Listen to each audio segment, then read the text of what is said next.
خفتہ ہنگامہ ہے میری ہستی خاموش میں،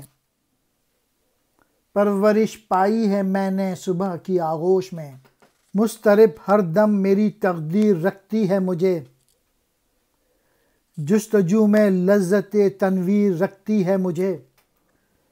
مضطرب ہر دم میری تقدیر رکھتی ہے مجھے، جستجو میں لذت تنویر رکھتی ہے مجھے،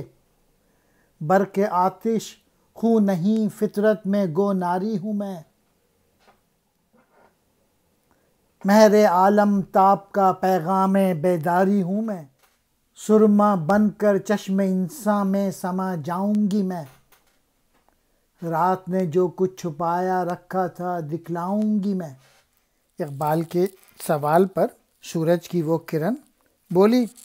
اے شاعر، ہر چند کہ میں خاموش ہوں اور سکوت پہ رہتی ہوں، اور عملاً میں نے صبح کی آغوش میں پرورش پائی ہے،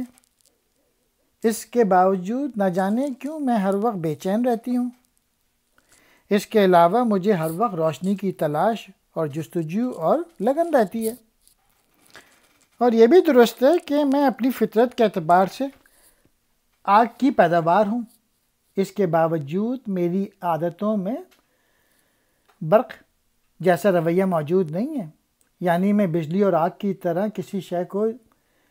جلا کر خاکستر میں تبدیل کرنے کی قائل نہیں ہوں۔ ہاں، البتہ میری جو فطرت ہے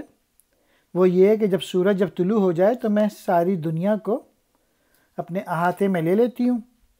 اور کائنات کی جانب سے بیداری کا پیغام دیتی ہوں کہ اب اٹھ جاؤ، اور جس طرح سرما آنکھوں میں روشنی پیدا کر دیتا ہے، اس طرح میں انسانوں کی آنکھوں میں سرما پیدا کر دیتی ہوں تاکہ وہ سب صبح کے مناظر دیکھ سکیں، اور رات کی تاریکی کے سبب